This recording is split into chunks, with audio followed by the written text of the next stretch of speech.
दोस्तों इस वीडियो में मैं आपको दिखाने वाला हूँ कि जावा प्रोग्राम को डिबग मोड में कैसे रन करें। अभी ये डिबग मोड नेसेसरी क्यों होता है वो पहले हम देखते हैं। जब आपको आप प्रोग्राम को एग्जीक्यूट करते हो तो बहुत बार ये पता नहीं चलता कि एक स्पेसिफिक लाइन पे आपके कौन से वेरिएबल्स में क्या वैल्यूज आ रही है, या फिर आपको प्रोग्राम का फ्लो किस तरह से चलता है वो पता होना चाहिए। तो चलिए मैं आज आपको दिखाता हूँ कि ये जावा प्रोग्राम को हम डिबग मोड में कैसे रन करेंगे। तो उसके लिए प्रीरिक्विजिट है कि आपके पास इक्लिप्स ऑलरेडी इंस्टॉल होना चाहिए और आपको जावा का बेसिक भी थोड़ा बहुत आना चाहिए, क्योंकि मैंने यहाँ पर एक simple addition of two numbers का कोड लिखा है, वो आपको मैं बताऊंगा। तो अगर आपको जावा का इक्लिप्स का इंस्टॉलेशन देखना है, प्रोजेक्ट कैसे क्रिएट करना है ये देखना है, या फिर सर्वर को ऐड कैसे करा है ये देखना है, तो उसके लिए आप मेरे चैनल को सब्सक्राइब करिए so that you will get the notifications of those videos. Okay, तो चलिए हम देखते हैं कि डिबग मोड में प्रोग्राम को रन कैसे करें। तो पहले तो डिबग मोड की जरूरत क्यों है। अभी तो मैंने बताया कि अगर हमें प्रोग्राम को स्पेसिफिक जगह पर रोकना है तो डिबग मोड में हमें कोड को रन करना चाहिए। ओके, तो उसके लिए डिबग मोड में हम स्पेसिफिक पॉइंट पर एग्जीक्यूशन कैसे रोके, तो उसके लिए हमें ब्रेक पॉइंट सेट करना चाहिए।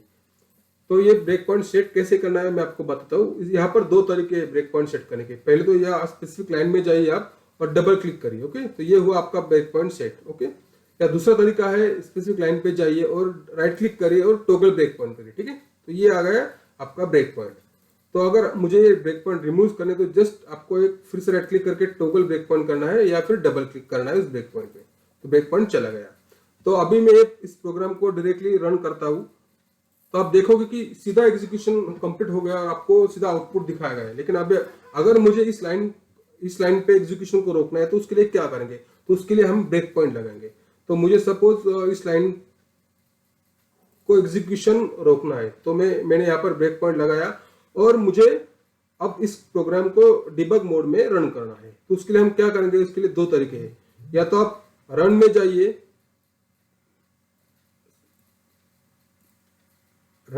और डिबग एज जावा एप्लीकेशन करिए, या फिर डायरेक्टली स्क्रीन पर राइट क्लिक करिए, डिबग एज जावा एप्लीकेशन करिए। तो चलो मैं ये स्टेप्स चूज करता हूं। मैंने रन एज जावा एप्लीकेशन करा तो देखो हमारे प्रोग्राम का एग्जीक्यूशन 12 नंबर की लाइन के पास जाकर रुक गए। तो अभी हम देखेंगे कि नंबर 1 में क्या वैल्यू आए। नंबर 1 में वैल्यू आई है 5 और नंबर 2 में वैल्यू आई है 15। ये एक तरीका है। दूसरा तरीका है कि आप विंडोज में जाओ, शो व्यू करो और वेरिएबल्स को देखो। तो यहाँ पर नंबर 1 की वैल्यू है 5, नंबर 2 की वैल्यू है 15।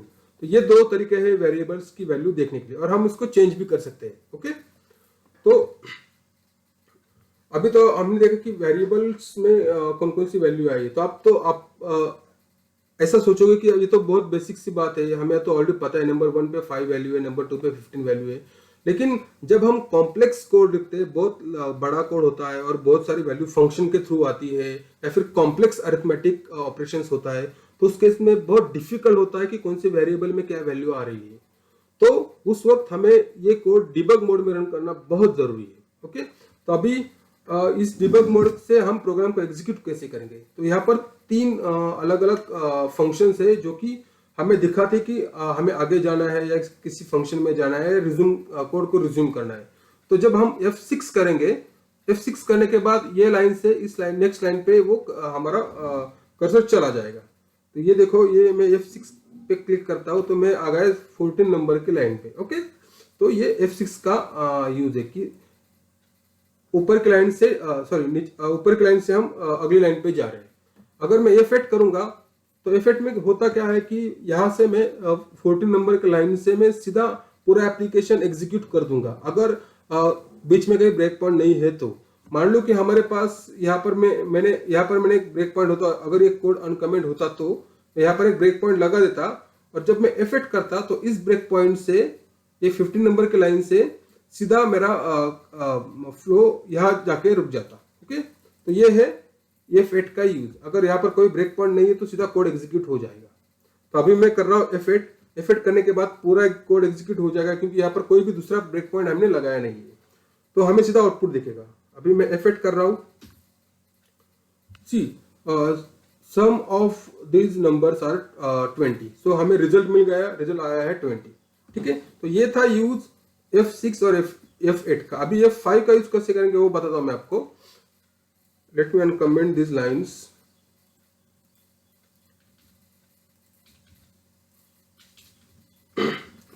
मैं प्रोग्राम को सेव कर रहा हूं, ओके। तो अभी हम क्या करते हैं, अभी हम ये ब्रेक पॉइंट हटा देते हैं। डबल क्लिक, देखो डबल क्लिक करी, ब्रेक पॉइंट सेट हुआ, डबल क्लिक करा, सेट पॉइंट ब्रेक पॉइंट निकल गया।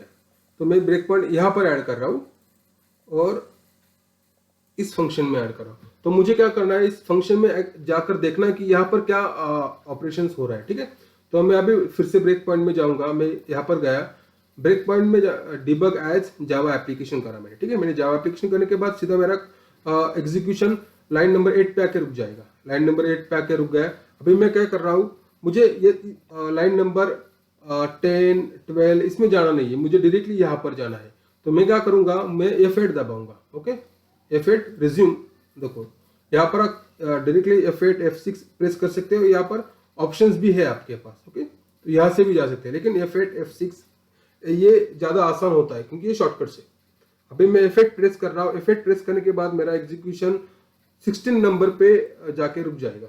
F8 मैंने प्रेस किया, मेरा एग्जीक्यूशन 16 नंबर पे जाके रुक गया। अभी इस फंक्शन के अंदर मुझे जाना है। मान लो कि मैंने अभी F6 दबा, इसके बाद F6 दबाया, तो यहाँ जाने के बजाय वो मेरा एग्जीक्यूशन का फ्लो यहाँ पर जाके रुक जाएगा।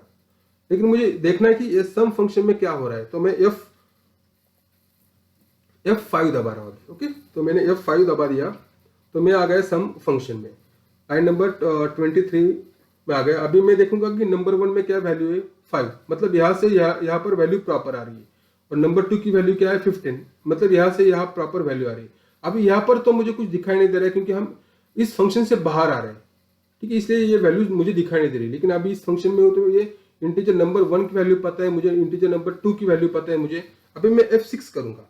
F6 करने के बाद मैं जाऊंगा लाइन नंबर 25 पे। ओके, देन 27 पे। अभी मैं फिर से इस फंक्शन में जाऊंगा क्योंकि हम इंटीजर वैल्यू को रिटर्न कर रहे हैं। ओके, तो मैं आ गया लाइन नंबर 16 पे। अभी मैं फिर से F6 दबाऊंगा, तो मेरा रिजल्ट आया है 16। अभी हम देखेंगे विंडोज में जाके, वेरिएबल्स में जाके, वेरिएबल्स। ओके, हम देख रहे हैं 20 वैल्यू इसकी आ गई। नंबर 1, नंबर 2, नंबर सम 20 और टोटल भी 20। मतलब ये पूरा एग्जीक्यूट हुआ है। अभी मुझे इससे प्रोग्राम को पूरी तरह से एग्जीक्यूट करना है। तो मैं क्लिक करूंगा F8 पे। ओके, मैंने F8 पे क्लिक करा। सीधा अगर आगे कहीं पर भी ब्रेक पॉइंट नहीं है तो वो सीधा एग्जीक्यूट हो जाएगा प्रोग्राम।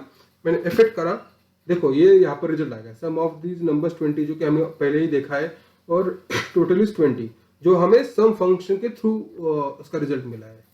तो ये था हमें ब्रेक पॉइंट को किस तरह से लगाना है, कोड को डिबग मोड में किस तरह से रन करना है।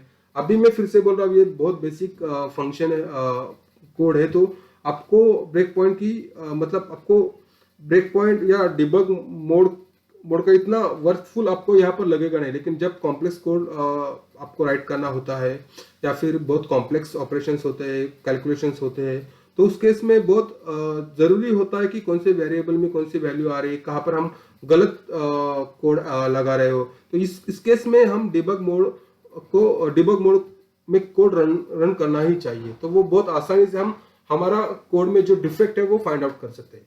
तो दोस्तों, आपको ये वीडियो कैसे लगा? अगर आपको ये अच्छा लगता है तो प्लीज आप लाइक बटन को क्लिक करिए, और आप हमारे आगे के वीडियो देखने के लिए मेरे चैनल को सब्सक्राइब करिए। यहाँ पर मैं बहुत जावा की बेसिक चीजों का वीडियो बनाने वाला हूँ, जो कि बिगिनर्स के लिए बहुत फायदेमंद है। ओके, तो मिलते हैं नेक्स्ट वीडियो में। Thank you.